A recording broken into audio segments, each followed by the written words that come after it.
आप इस सब बताएं कि समाजवादी पार्टी के मौजूदा जो कमेटी है उसमें आप किस ओहदे पे हैं?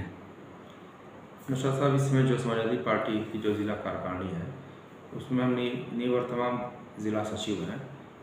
और हमारे निवर्तमान ज़िला अध्यक्ष ने हमें जिम्मेदारी दी थी तो और हम पिछले 10 सालों से लगातार हम संगठन में रहे हैं।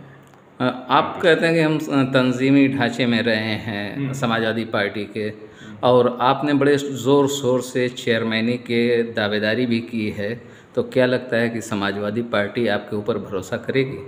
जी बिल्कुल करेगी भरोसा। इसलिए हम लोग संगठन में लगभग 10-12 साल हो गए पार्टी के काम किया गया है। और जो पार्टी की पॉलिसी भी इस वक्त चल रही है कि नए लोगों को ही आगे आना चाहिए। और पिछले 20 सालों से आप देख भी रहे हैं यहाँ पे कैसे कैसे चेयरमैन यहाँ पे हैं और कैसे कैसे लोग यहाँ पे दावेदारी कर रहे हैं। उसके हिसाब से पार्टी हमारे पर ज़रूर विश्वास करेगी, भरोसा रखेगी और हमें टिकट देगी। ज़मीन पे जैसे आप कह रहे हैं कि हमने तंजीम के अंदर काम किया है, लेकिन ज़मीन पे पब्लिक के लिए आपने कुछ किया है जिसकी वजह से पब्लिक आप पे ट्रस्ट करे? नहीं बिल्कुल, हम 10-12 साल से हम सोशल रिस्पॉन्सिबिलिटी, हमारी जो सामाजिक जिम्मेदारी है, अपनी जो CSO हमारी जो NGO के माध्यम से हैं, हम डायरेक्ट पब्लिक से जुड़े हुए हैं। उनके हर सुख दुख में जो भी हम लोग के पास लिमिटेड इंफ्रास्ट्रक्चर और बुनियादी ज़रूरतें हमारे पास, जो भी हमारे पास संसाधन रहे हैं, उसके हिसाब से हम लोग शहर के लोगों से लगातार जुड़े रहे हैं और उनके काम भी किए हैं। चाहे कोरोना बीमारी रही हो, चाहे जो भी ऐसे बीमारियां आई हैं, पब्लिक के जो भी ज़रूरतें रही हैं, हम लोगों ने बढ़ चढ़ के हिस्सा लिया है। समाजवादी पार्टी में इस वक्त देखा जाए तो दो बड़े दिग्गज हैं। जैसे एक अरशद जमाल जो एक बार चेयरमैन रहे, एक बार उनकी अहलिया चेयरमैन रही। मौजूदा वक्त में तैयब पालकी भी सपा से जुड़े हुए हैं। तो क्या लगता है कि इन दिग्गजों के बीच आप पे एतमाद होगा सपा का? लेकिन नौशाद साहब, एक बात आपको बता दें कि राजनीति में कोई दिग्गज नहीं होता है और किसी की मोनोपोली नहीं होती है। कोई दिग्गज यहाँ पर नहीं है, कोई मोनोपोली नहीं है।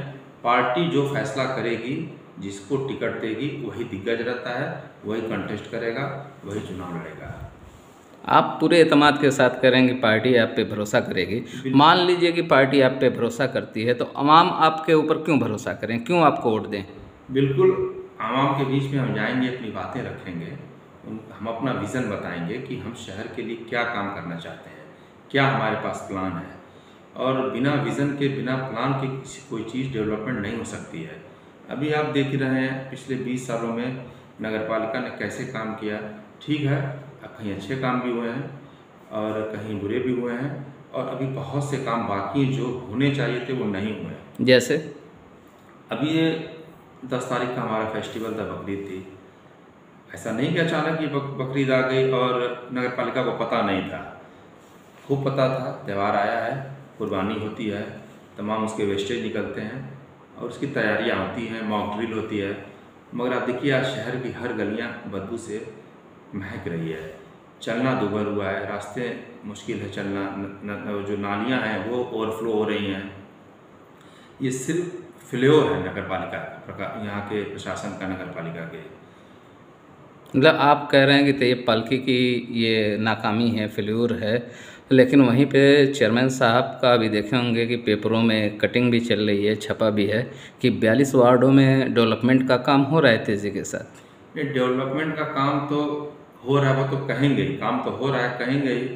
मगर अभी आज ये बताइए कि आप शहर घूमे हैं, क्या स्थिति है, चलने लायक है?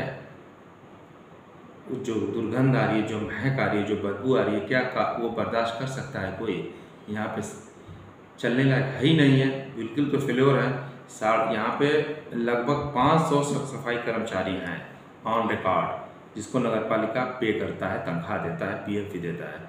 उसके बाद इनको पता ही नहीं नगर पालिका को उनके कितने कर्मचारी यहाँ पे काम कर रहे हैं, कहाँ पे हैं। न उनके पास कोई ID कार्ड है, न कोई फ़ोटो प्रूफ रखे हैं, सिर्फ नाम दे दिया गया और उनकी सैलरी मिलने लगी है। वो कहाँ काम कर रहे हैं, किसके वार्ड में काम कर रहे हैं? 11 से ऊपर एक वार्ड में आएंगे कर्मचारी, मगर उनको कोई रिकॉर्डेड है ही नहीं, वो कहाँ काम कर रहे हैं। इसी वजह से पूरी व्यवस्था फेल हो गई है। यानी आप नगर पालिका पे करप्शन का एक बड़ा चार्ज लगा रहे हैं कि उन्हें मालूम नहीं है कर्मचारी कितने हैं, मुलाजमीन कितने हैं, लेकिन उन्हें पेमेंट कर दिया जाता है। बिल्कुल बिल्कुल, ये आउटसोर्सिंग के कर्मचारी, इसको हम लोग कहा जाता है, आउटसोर्सिंग के कर्मचारी हैं। और ये डेली वेज पर इनकी मास्टर रोल बनता है, मास्टर रोल पे इनको पेमेंट दिया जाता है। कौन मास्टर रोल भरता है? सरकार तो कहती है, गवर्नमेंट की जो पॉलिसी ये कहती है कि हर जो बायोमेट्रिक होनी चाहिए अटेंडेंस, और उनका जियो टैगिंग होनी चाहिए, वो कहाँ काम कर रहे हैं इसको नगरपालिका को पता होना चाहिए। कुछ नहीं, कोई पता नहीं, कोई मास्टर रोल नहीं है, कुछ भी नहीं है, और ये काम कर रहे हैं। 300 मौके पर हैं कि 250 हैं कि 400 हैं, इनको खुद नहीं पता है, ना कोई इनके बारे में पता ही नहीं वो कहाँ काम कर रहे हैं। इसीलिए सफाई व्यवस्था पूरी तरह से कोलैप्स हो गई है, ख़त्म हो गई है। इतनी बुरी व्यवस्था कभी नहीं रहती थी नगरपालिका में। आपका रास्ता चलना यहाँ पर दुभर हुआ है। और रही बात अभी आप डेवलपमेंट की कर रहे हैं, डेवलपमेंट आपको कहाँ दिख रहा है? क्या दिख रहा है? नालियाँ जो हैं वो ओवरफ्लो हो रही हैं, उसकी जो ढकी जाती है जो पट्टियों से वो ख़त्म हो गई है। पानी जाना चाहिए ईस्ट तो बह रहा है वेस्ट। अभी देखिए 2 दिन वहाँ पर बारिश हुई, तमाम लोग पोस्ट लगाए थे, सब पानी जा ही नहीं रहा है। अभी तो बारिश नहीं हुई तो न जाने क्या शहर का ये हो जाए। मतलब शहीदी रोड का जिक्र कर रहे हैं। शहीदी रोड में देखिए, मैं अभी आज ही मैं गुजरा हूँ शहीदी रोड पे, आज ही इतनी टाइम कम से कम 20 जगह पैचिंग की गई है। उस नई सड़क को पैचिंग की गई जिसको अभी 4 दिन में उसका इनॉग्रेशन। लेकिन चेयरमैन साहब ने कहा कि शहीदी रोड के जो पैसा पे हुआ है नगरपालिका ने पे कर दिया है, और उसका जो ठेकेदार रहा है वो रेलवे का, रेलवे ने उसको काम कराया है। रेलवे का काम कराया है ये तो चेयरमैन साहब ही और नगरपालिका बता सकती है, मगर काम जो भी जिसने भी कराया है वो बहुत ही घटिया किस्म का कराया गया है। वहाँ पे एकदम रास्ता चलने में पैचिंग की हुई है, सिर्फ अभी 15 दिन ही नहीं सड़क बनी और देखिए पैचिंग शुरू हो गई वहाँ पे। 500 से ज़्यादा जो मुलाजमीन हैं, जो डेली वेज वाले हैं जिसकी आप बात कर रहे हैं, तो उनको पेमेंट हो रहा है लेकिन नगरपालिका को नहीं मालूम। तो क्या ये जांच का मौजू नहीं लगता है? ये जांच का है तो विषय, जांच का तो विषय होना चाहिए कि कर्मचारी उनके मौके पर हैं, कहाँ हैं, कितने हैं, ये तो देखना चाहिए उनको। और आप वार्डों के हिसाब से है ही नहीं है, कर्मचारी है ही नहीं है। अगर आपको फ़र्ज़ कर लिया जाए कि चेयरमैन आप हो जाते हैं, हाँ। तो क्या प्रायोरिटी रहेगी आपकी? फर्स्ट प्रायोरिटी हर चीज़ डिजिटल होगी, हर चीज़ सबके सामने होगी। हर जैसे आपके पास अगर कर्मचारी हैं तो उनके पास उनका नंबर होना चाहिए, दीवारों पे लिखा हुआ कि यहाँ पर कितने सफाई कर्मचारी नियुक्त हैं, क्या नाम है उनका, क्या पद है उनका, फ़ोटो लगे होने चाहिए, वो अपने प्रॉपर वे ड्रेस में रहें, आईडी कार्ड लगा रहे, ताकि हम समझ सकें कि ये हैं कि नहीं। एक टोल फ्री नंबर होना चाहिए जिससे अपनी शिकायतें लोग दर्ज करा सकें। वो तो ऑलरेडी है। रिस्पांस नहीं करता है ना, रिस्पांस होना चाहिए ना, जनता को उसका फ़ायदा मिलना चाहिए। आप ही फ़ोन करते रहिए, कोई नहीं फ़ोन उठाने वाला है। और हर चीज़ में पारदर्शिता होनी चाहिए, क्लियरिफिकेशन होना चाहिए ना, और जवाबदेही होनी चाहिए। क्यों ये इसका जवाबदेही तय होनी चाहिए, नगरपालिका की हो चाहे उसका जो प्रशासक हो, उसकी भी एक जवाबदेही तय होनी चाहिए। पब्लिक को कैसे मोटिवेट कर पाएंगे जो पब्लिक आप पे भरोसा करे? पब्लिक से हम लोग मोटिवेट, हमारे पास विज़न है ना, उस विज़न को हम लेके आएंगे, हम बताएंगे, अपनी बातों को रखेंगे कि हमारा ये प्लान है, ऐसे ऐसे हम लोग काम करना चाहते हैं, ऐसे ऐसे डेवलपमेंट होगा। और मुझे पूरी उम्मीद है कि उस प्लान को, उस विज़न को पब्लिक हमारी समझेगी और उसी के आधार पर हमको वोट करेंगी। क्या मैसेज देना चाहते हैं आप?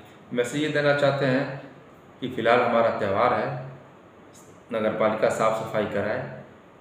कल से में भी सावन शुरू होने वाला है, वो भी पावन महीना है, किसी दूसरे वर्ग का भी त्यौहार है, उसको भी देखते हुए ये सब जल्द से जल्द की सफाई नगरपालिका कराए, पूरी कराए, ताकि यहाँ पे अमन व्यवस्था भी बनी रहे, साफ़ सफाई भी रहे और पब्लिक हमारी मिलजुल के रहे। Thank you.